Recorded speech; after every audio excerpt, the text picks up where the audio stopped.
Hello everyone, yummy food रेसिपीमा हजुरहरूलाई धेरै धेरै स्वागत छ। आज मैले हजुरहरूको लागि एकदमै स्पेशल चिकन छोइलाको रेसिपी लिएर आएकी छु। यसलाई बनाउन एकदमै सजिलो हुन्छ र खानालाई एकदमै मिठो पनि हुन्छ। आशा छ हजुरहरूलाई मनपर्छ। हजुरहरूले पनि एकपल्ट यो रेसिपी ट्राई गर्नुहोला र लाइक, कमेन्ट र सेयर पनि गरिदिनुहोला। अब भने म सुरु गर्दैछु। त्यसको लागि एउटा कराई बसाले कराईमा मैले 1 अम्खरा पानीलाई राख्छु र पानी तातिसकेपछि मैले 500 ग्राम चिकनलाई लिएकी छु र पानी अलिअलि तातिसकेपछि मैले अघि सफा गरेर राखेको चिकनलाई त्यसैमा राख्छु र एकछिन 4-5 मिनेट जति बोइल गर्छु।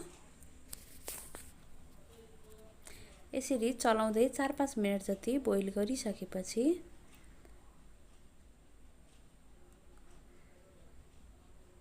यतिको बोइल गर्नुपर्छ र यतिको बोइल गरिसकेपछि हामीले 4-5 मिनेट जति बोइल गरिसकेपछि मैले यसको पानी तर्काउँदै एउटा भाँडोमा निकाल्छु।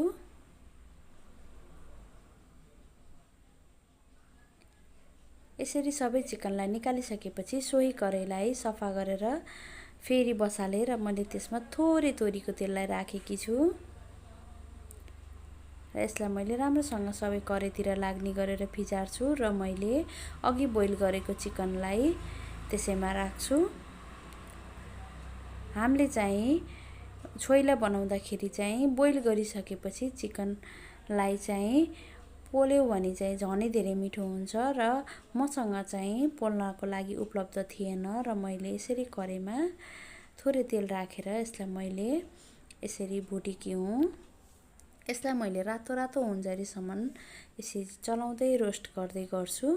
हजुरहरूसँग सम्भव भएसम्म चिकनलाई चाहिँ पोल्नु होला। पोलेको चिकनको स्वाद चाहिँ अझै बेटर हुन्छ, अझै स्मोकी फ्लेभर आउँछ, एकदमै मिठो हुन्छ र यसरी बनाउँदा पनि नमिठो पनि हुने होइन, एकदमै मिठो नै हुन्छ।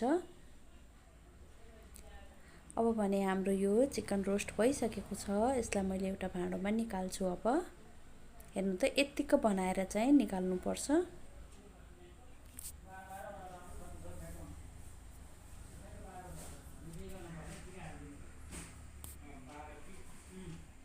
यसरी मैले सबै चिकनलाई एउटा भाँडोमा निकालेँ।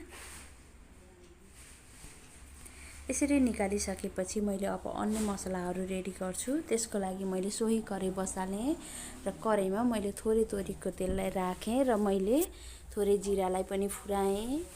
जिरा फुराइसकेपछि अदुवा र लसुनलाई पनि फुराएँ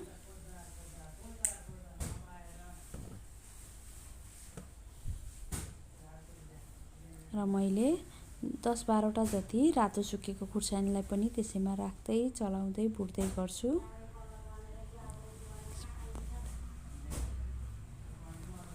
भुटिसकेपछि मैले 3वटा मिडियम साइजको टमाटरलाई पनि काटेर त्यसैमा राखेकी छु।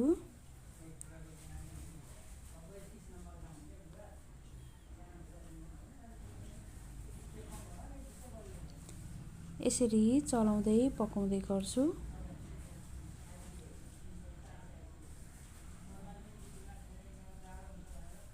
यतिको पाकिसकेपछि मैले 5 मिनेट जति छोपेर पकाउँछु, एकदमै लो हिटमा। यसरी छोपेर पकाउँदा चाहिँ राम्रोसँग पाक्छ।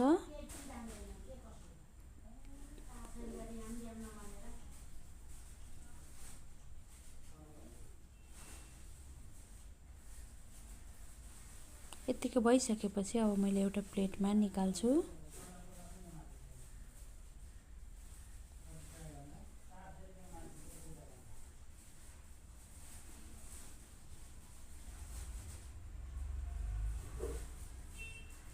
अब भने यसलाई मैले सिलौटोमा मसिनो बनाएर पिस्छु।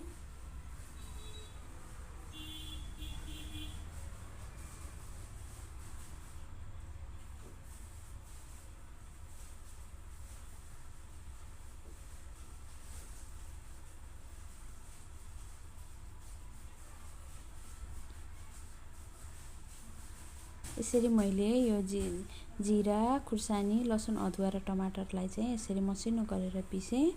अब यत्तिको मसिनो गरेर पिसिसकेपछि मैले एउटा भाँडोमा निकालेँ र निकालिसकेपछि अब भने मैले छोइला बनाउँछु। त्यसको लागि मैले अघि रोस्ट गरेको चिकनमा राखेँ र मैले यो हरियो लसुन र प्याजको पत्तालाई पनि राख्छु, हरियो धनियालाई पनि राख्छु। यसमा मैले माथिबाट फुराउनको लागि बेसारलाई राख्छु र स्वाद अनुसार नुनलाई पनि राख्छु। यसरी राखिसकेपछि अब मैले झान्नको लागि फ्राई प्यान बसालेँ र यसमा मैले 2 चम्चा तोरीको तेललाई पनि राख्छु।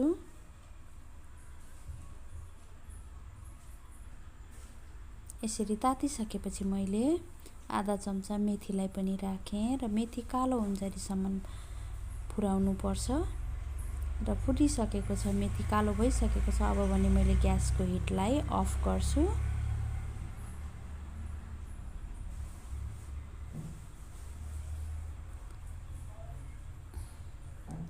अब भने मैले बेसारको माथि झान्छु। यसरी झान्दाखेरि चाहिँ बेसार पनि डढ्दैन।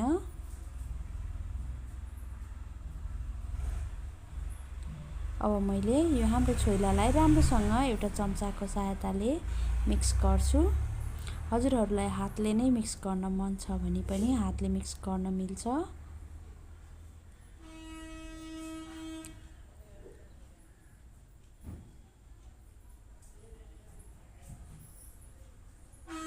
अब हेर्नुस् त एकदमै यम्मी हाम्रो चिकन छोइला रेडी भइसकेको छ। मेरो त मुखबाट पानी पनि आइसकेको छ।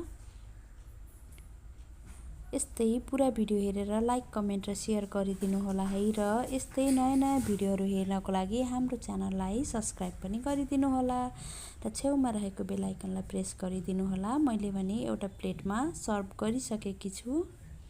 हजुरहरूले पनि बनाएर खानु होला। हवस् त, बाइ, सी यू नेक्स्ट भिडियोमा।